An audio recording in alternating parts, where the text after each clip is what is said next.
Today, my guest, you've seen across WWE. He is a Harvard Law graduate. He's an actor. He's a former two-time WWE Tag Team Champion. Now he's making his rounds on social media, entertaining us while educating us all at the same time. He is none other than Mr. David Otunga. David, how are you, sir? I'm fantastic. Thank you for having me. Thank you for that introduction. That was awesome. Thank you. I truly appreciate your time to come on today and talk a little bit about your career. Sure, absolutely. Yeah, I'm excited. So, were you a professional wrestling fan growing up, or what was the moment that drew you into want to pursue professional wrestling altogether? I was a fan from the time I was a kid. WrestleMania 3, was amazing. Watching that match, all the matches that night, but like I loved, the main event, Hogan and Andre, like that was it for me. I was like, oh, this is amazing. I want to do this. I loved Ricky the Dragon Steamboat also. Like, yeah, no, I was really into it, and it's like this is what I want to do for a career. But like 6, 7, 8, and then life happens and kind of seems impossible. But then, get to a point where like, no, I could try to find a way to make that happen. And I did. But yeah, I actually had that dream from the time I was a kid. So at what age did you decide that you were going to switch gears and pursue this, and how did that opportunity become available to you? Okay, once I decided I was going to pursue it like full on, Yes. that it was realistic. Okay. Hmm. So well, I graduated from Harvard Law School, and I was an attorney at Sidley Austin, the top firm in Chicago, and I worked there for about a year, and then I had an opportunity to do a reality TV show, which they were huge at the time, and so I took it. That show, did amazing, the ratings, and after that, I had a little bit of steam around my name. Hmm. And so, I was thinking, well, I got to strike while the iron is hot. I want to pivot and really get into entertainment and just throw everything into it. And at Hmm. least like if it doesn't work out, I still have my law degree. I can always go back and practice law. So anyway, then it was just a matter of just that was the time I decided to try and pursue it, but I didn't really know even how to go about it. But I knew that was the time. Like my physique was there. I felt confident. I felt like, all right, like I really want to try to now learn the craft and take this serious. Did you train at all before your developmental deal came with WWE, or how did that deal come to be? Nope, not at all. Not one bump. I never set foot inside a professional wrestling ring before that. Nope, not one. Um, Actually, it came about because I was trying to figure out like how to learn professional wrestling, and at that time, like it was really secretive, and it was not easy to get into, and it was hard to even find people who knew about it. Hmm. So I started trying to find wrestling schools, and I knew there was the one UPW that John Cena went to, and a number of guys, and so I called that up, and no answer. I left a voicemail. No response. All Typical right, well, wrestling. this was a dead end. I don't even know if that number was working, you know what I mean? Like if anybody Hmm. checks the voicemail. So I never even gave it a second thought. And then it's probably like a month or two later, I get a phone call from a guy who I guess was affiliated with the school or ran it, but Rick Bassman.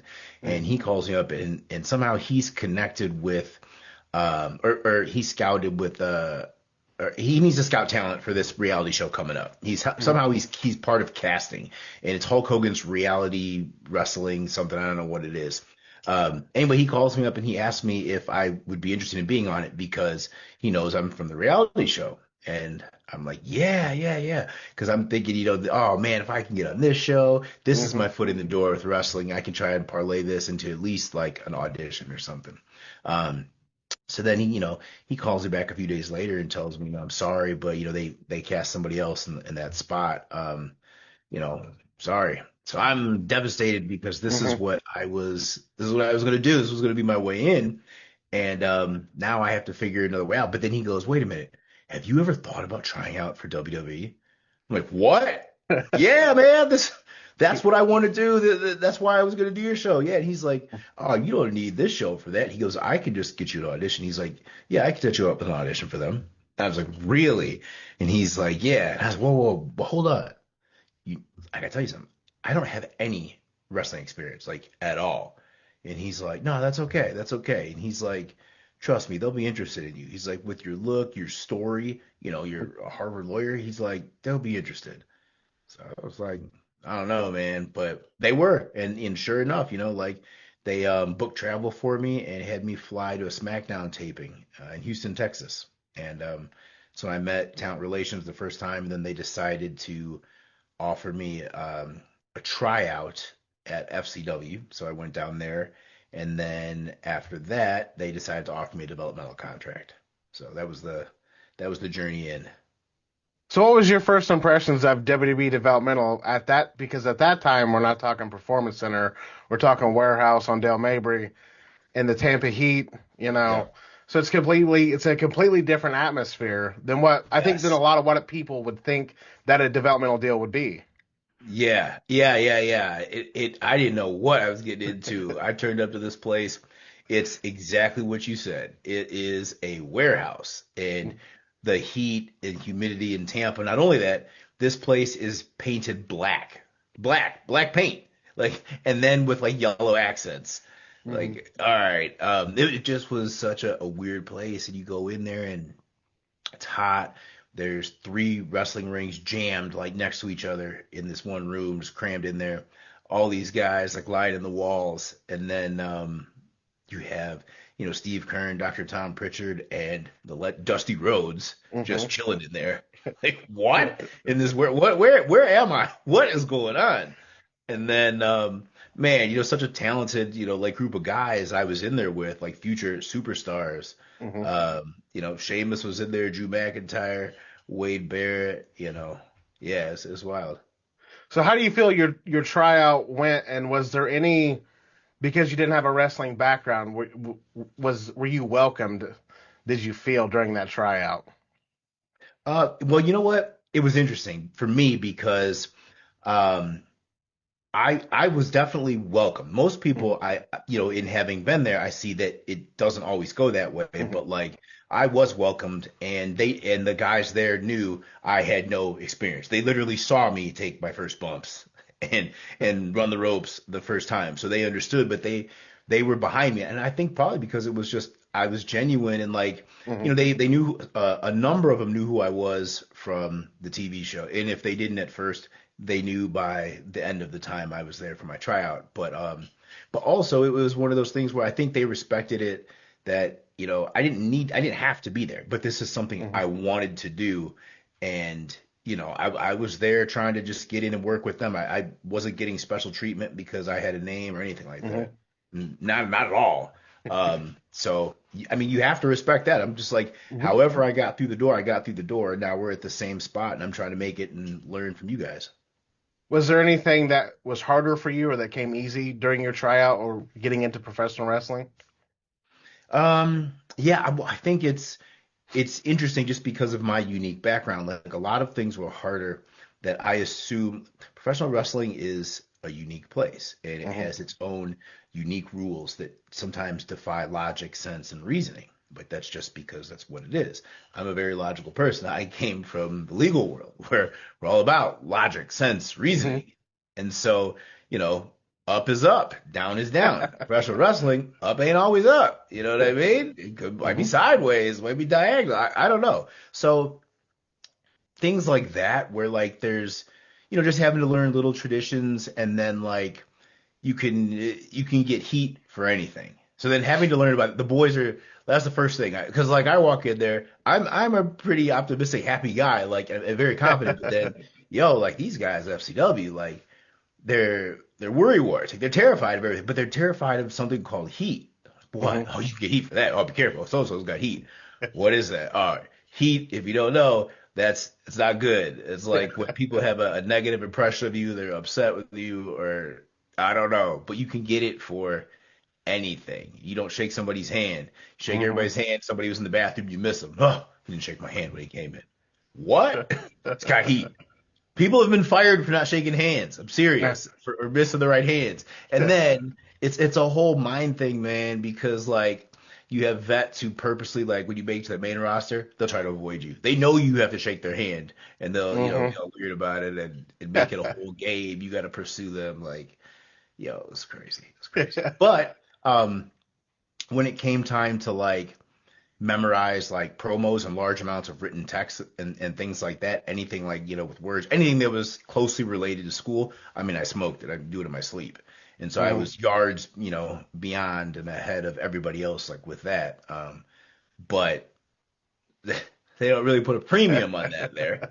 So How long after your tryout did they offer you a developmental deal? I feel like it was 2 weeks. Hmm. Yeah. It was just long enough, I guess, for um, they had to talk with the coaches and I don't know. Get back. I don't. I guess it was Johnny Ace who made the call. I don't know if they brought it to Vince himself. I'm not sure, but yeah, I'm gonna say it was about 2 weeks. So how was your beginnings in FCW and getting into that developmental system? Well, I mean, it was very, very new and life was happening really fast, Hmm. for me. Because like, if you went back, just like a year before, I'm sitting at my desk 16 hours a day at a law firm. And then you fast forward, not only have I now been on, the highest rated reality show at that time, but now I'm learning to be a professional wrestler in a warehouse in Tampa, Florida, cutting promos for the American Dream, Dusty Rhodes, every week. Which actually, oh, you asked how my time was there. Hmm. It was cool. So like it was it was rough. Like wrestling hurts. Like you quickly realize, oh man, this is tough on your body. And I'm like, now I see why not everybody can do this, Hmm. and like what it can do to people's bodies. Because like you have to be tough. And the thing, part of it for me though, like I liked that challenge. I liked that part of it. Like once I'm able to endure this, and then like you really get to a point. It doesn't take long where I'm like, all right, I'm used to being beat up. Where it's not even really a thing anymore. It's not even part of it. But I loved promo class that we had every week. And looking back on that, man, that was one of like the most fun times because it was it's almost like being in an acting class Hmm. and everybody has to give up and give a monologue every week and they have to make it up. And so like you get to see like I love creative stuff like this. I love things like this. It would be like an open mic. And so but you get to see what, your classmates came up with and their character. Like it'd be cool. You can, give them pointers and whatever or advice. But like for me, like I always would have to come up with something every week, and I would try to, do something different and think outside the box. I always had so much fun just like Hmm. coming up with different things like that. Yeah, but it was dope. And to perform in front of Dusty and to get his feedback. I mean, like, man, come on. Is this real? Pinch me. Yeah. Was there any particular promo or that Dusty loved or hated that you gave? If I'm being honest, he generally loved like all my promos. I remember the one where I turned heel.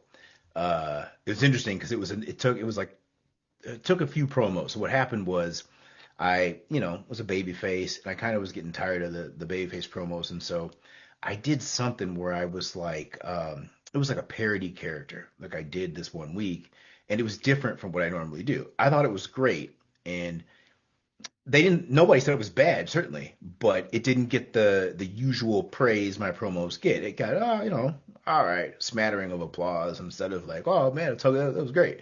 And so I kind of felt a way about it. And so at this time, like Kanye West had done the whole deal where he stole the mic from Taylor Swift at the MTV, I believe it was MTV Awards. So anyway, the very next week, the very next promo class, I had this guy, Joseph Canterbury was his work name. Matt Walsh was his real name. Shout out to you, Matt Walsh. And I asked him to be part of my promo, but the way I did it was cool. It's like I asked him before he'd given his if he would go up to cut a promo. So it looked like he was doing his promo, right? He got Hmm. in the ring and he went up to do it. But then when he did, I came in, I snatched the mic from him. I was like, look, I just want to say this. That promo I gave last week, That was one of the greatest promos of all time, and went into it. And like, I don't even know if, because I'm certain nobody even remembered what I said last week, but like, I went into this heel promo. It was the first time like I ever got to show like a heel character. And then what was dope about it was afterwards, Dusty, he like turned his head to the side and he smiled and he's like, you see that right there? And this is how he told me like what the feedback was, is he was addressing everybody else and he's like, this guy came in and he's such a nice guy, such a baby face, and he's like, but then going out of the box, this is how you show somebody another side. He's like, he could be a heel. He could be a matter of fact, he's gonna start working heel. And it was just like that. And I was like, yes, because that's how I wanted to do. But it was awesome that I was able to do it like in a promo like that, and Dusty loved it. And then the next week I came back and I don't remember what my promo was then, but I built on that and started, developing my heel character. And so that eventually kind of became the A list. That's where that started coming from. But yeah. How was it working with the other coaches down there? Was there any particular one that you worked with more than others, or that you preferred to work with? They were all great. They really were, and all for different reasons. Steve Kern was awesome. He ran the place, and so like he would give you more like macro level advice. He wasn't necessarily in the ring with me on a day-to-day basis. That was more Dr. Tom Hmm. Pritchard. Shout out to Dr. Tom. He, taught me from the very beginning, my very first bump, everything, every step of the way, like, through my tryout even. Then Norman Smiley, shout out to Norman. Man, I did spend a lot of time with Norman. Like once I got in there, like Dr. Tom would then be with the newest guys. And so once I'd been there a little bit longer, there was guys newer than I was. He would work with them, but I would then kind of work with Norman more. And man, he just really helped me like technically and just such a nice guy, wealth of knowledge too. Like I really really enjoyed working with Norman. I still consider him a really really good friend. Yeah, everybody that I've interviewed says that same exact thing. That there's not a negative thing they can say about Norman, and There that isn't. was their There's guy. very few people, especially in this industry, but like who doesn't like Norman? What you know what I mean? He's such a great guy. Now, during your time in developmental before your call up, were you pitching stuff who you wanted to be or who they wanted you to be during that time? Um, no, not really because my call up was so fast. I was just trying to get a handle on wrestling. Like Hmm. I wasn't even really on FCW TV that much. Like I like just gotten on there. I think I may have had one match on there before they called Hmm. me up to NXT. I'm not sure, one or two, but like it wasn't that long that I was on my first time on FCW TV and then getting called up and I'm like, wait, what? I'm I'm not ready for this yet, but awesome. All right, it's gonna be exciting. Let's figure it out. That was going to be my next question is, do you feel like you were ready for that so quickly, and how was that for you mentally being called up so fast? No, I absolutely was not. Well, that's a good question. You said, how did I feel? I didn't Hmm. feel like I was ready for it, but I felt like I could do. I had to do the best with what I had. Like I wanted to have a handle on. Like I was still being led through matches. Like Hmm. like I had to be, and I wanted to at least be proficient enough where I could call matches on my own and stuff. And just from a standpoint of this is live TV, man, and like Hmm. I take this serious, and I want my stuff to look good. I want to be confident in it.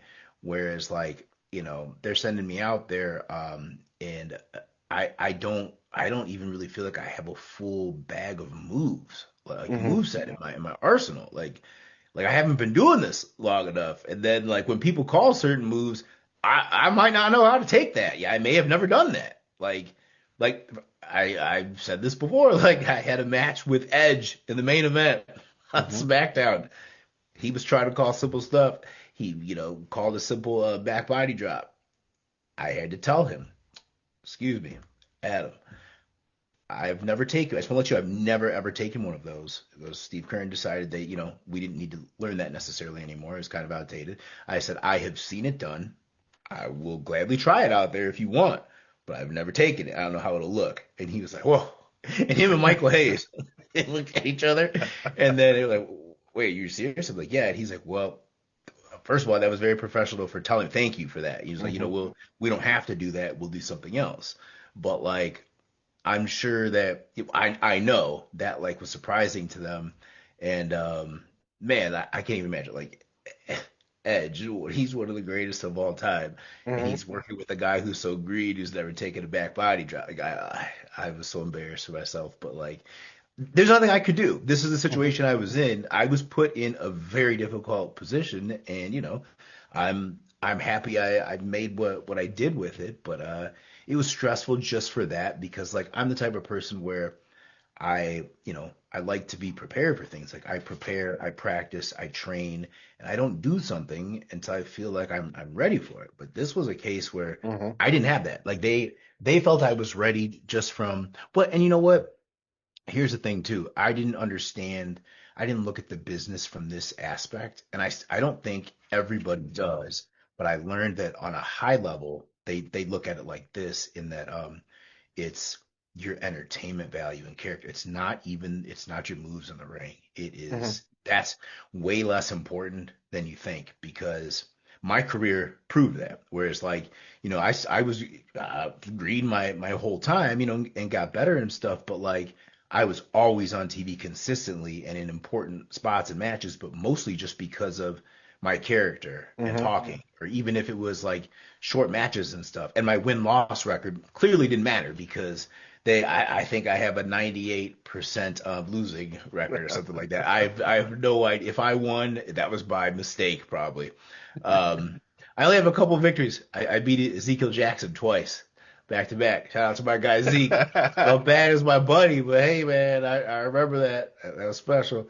But anyway, being able to act and be my character and talk and just have charisma and your promos, that's what matters more than anything. That's what gets you over and all that. So like, I wish somebody had explained that to me, or just said, hey man, it'll be okay. Like that would have really settled me down and calmed me down, because like that, I knew I was so confident in that I never gave it a second thought. Whereas I know a lot of guys stress out about that because there was Hmm. plenty of people, the majority of them, if I'm being honest, in developmental, had been doing this for years and were amazing in the ring. They really were. Hmm. But it came down to they didn't have the promos or the charisma or whatever. Like I leapfrogged so many guys there, who were way better than I was in the ring, had been there, had way more experience though. So that's not fair. Like, like they're not there necessarily more just skilled or better athletes. They've been doing this a whole lot longer. Hmm. But where I succeeded was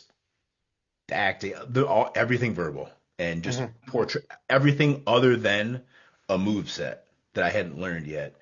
And so they were like, we'll push this kid and the moves will come, and they will, and they will. So in hindsight, I'm able to look back and see that, you know, yeah, it was working, and they, I probably didn't have to be as nervous as Hmm. I was, but like that just comes from experience and in hindsight seeing that now, knowing what's important. Like if I could go back, knowing what I know now, I think it'd be a totally different experience.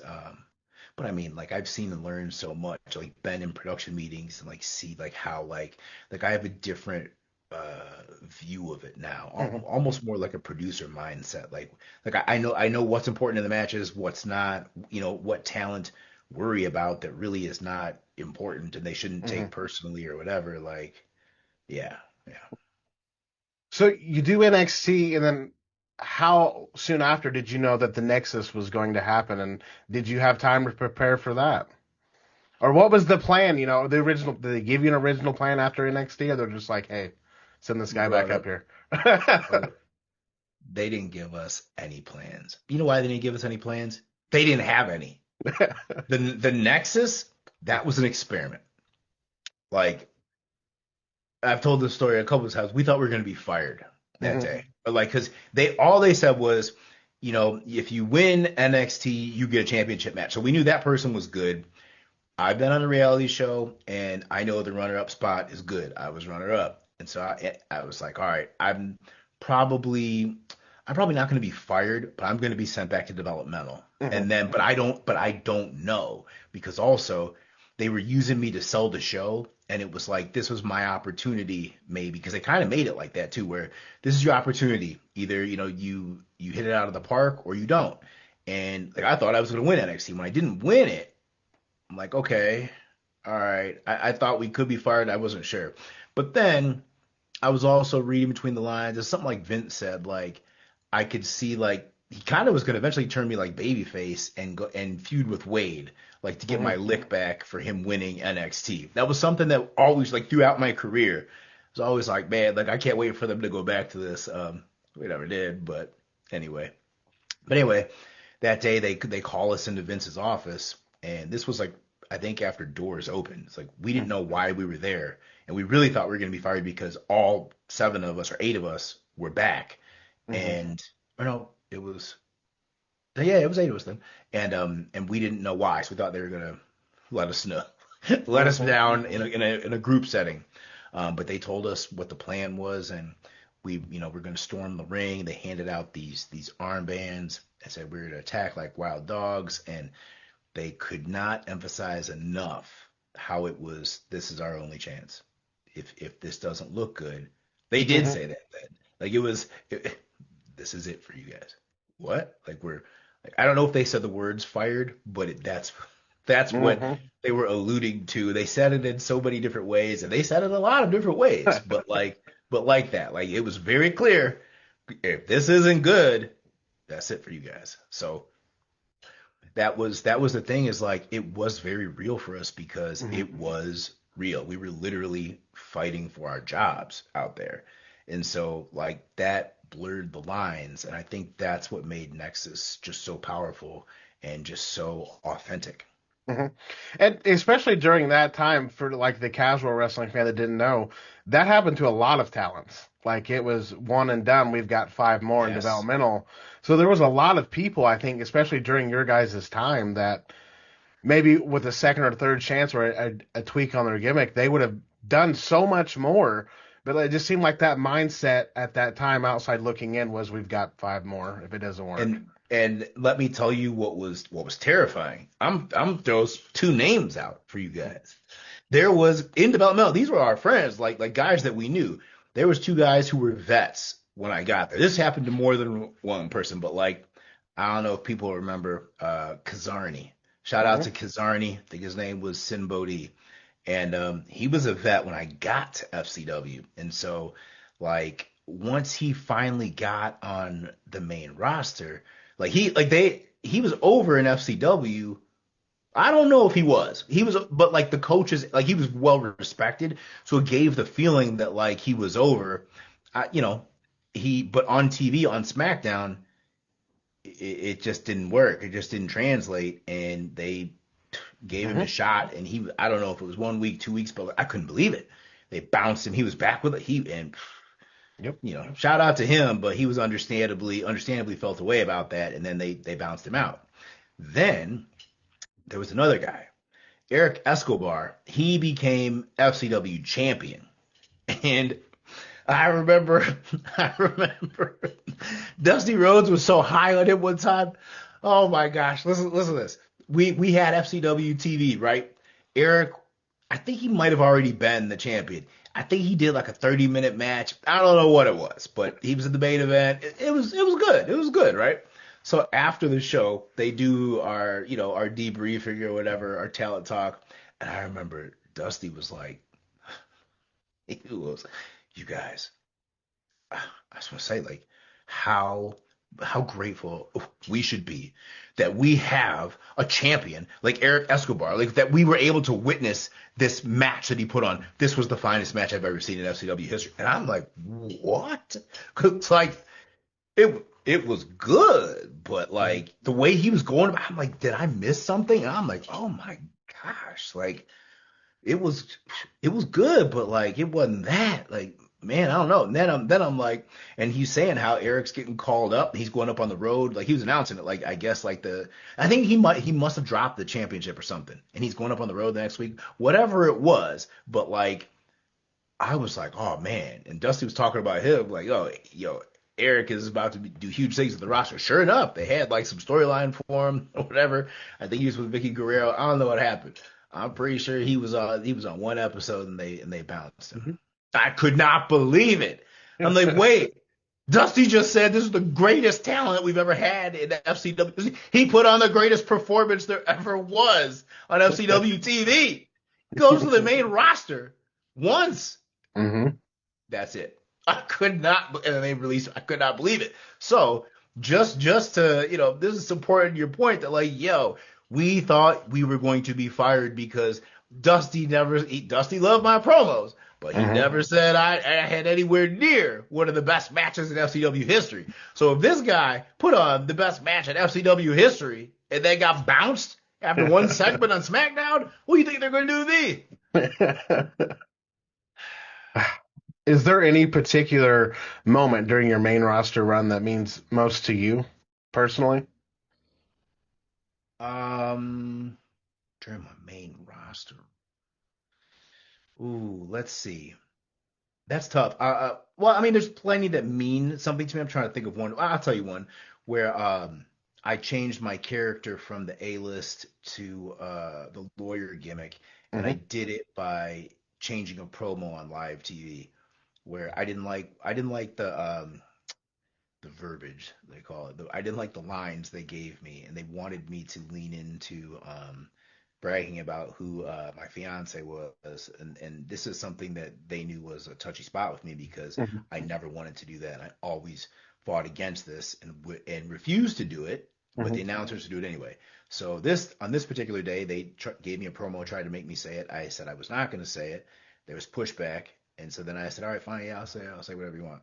It's live. I went out there and literally flipped the script, and I said nothing about her and just started talking about being a lawyer and just being a snobby jerk. And Jerry Lawler is so professional. He picked right up on it because it was not in the script, and he went back and said something like that, which was awesome. Shout out to Jerry Lawler for that. But then that was part of like that was the start, and then it was right after that I showed up at TV with a new gimmick with a bow tie and a sweater vest, and just backstage. This is just how I showed up to Hmm. work, and Vince saw me, walking down the hall, and he stopped. He goes, "That's heat," and then walked off, and I was like, "Oh, okay, all right, got something." So yeah, that stood out. That was really cool, special. When your release came, was it something you saw coming, or how devastated were you? Or were you ready for something new? Um, no, I didn't see it coming. It was COVID. It was Hmm. April 15th. It was a day like they released everybody, Red Wednesday or whatever you want to call it. But like I didn't see it coming at all. And but when they did it, we were in lockdown and we didn't know what was Hmm. going on. So yeah, like I was devastated. I was nervous, like, 'cause man, we don't know what's happening. But at the same time, like um, you know, I didn't really work much for them. They were paying me they're overpaying me for what I do, if I'm being honest. If I Hmm. You talk about people stealing money, so hey man, I'm gonna be honest with you, I got cost paid, like because it was the thing. If it wasn't that, like, I'm joking in a way because like the value that I bring, the potential value, and the different things that we were doing at that time were setting up. Like we had other projects that we were building, but presently I was only doing the pay-per-view panels. So I only worked once a month for them. Hmm. However, we were working on things behind the scenes and projects that would have gone. I would have worked a whole lot more. But that's how I felt. How's life been since leaving WWE? It's been good. I mean, it's been great. It's just it's one of those things where like every Monday or Friday, like you think about the show or what's going on. Like it'll always be like that for me. Hmm. Oh, it's Monday. You get this like this tinge of excitement, and then after, Hmm. wait, I'm not there. I'm not there. That's all right. But yeah, like still, but always. But it's cool because like once you're part of professional wrestling, like you're always part of it, Hmm. and come in and and leave and in and out like all the time, but you're always like part of it. Like sometimes I'm more into the things, and then I'll take a step back for a while and then come back like with fresh eyes. So it's good. It's good. Take a little break here and there. Where can people reach out to you at?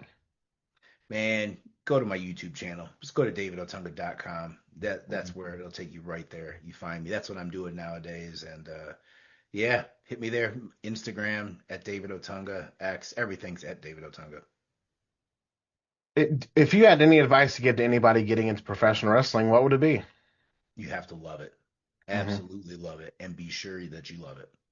Because and the thing of it is, it's a very, well, I can't say that anymore because it's changed now. But I was gonna say it's a very you have to be kind of selfish in a little way because you're gonna spend so much time away from your family. However, that's changed. Hmm. Man, that's changed. It would be a whole different game if I were in this now. Man, this would be entirely different. Entirely different. That was the worst thing about it for me was the travel and having to be away from my family. Like it really was took such a toll that yeah, it's part of what took me Hmm. over. So David, I just want to say thank you for taking the time out to come on today, talk a little bit about your career. Thank you for what you've done for professional wrestling, and thank you for what you continue to do for professional wrestling. thank you for having me. I appreciate that.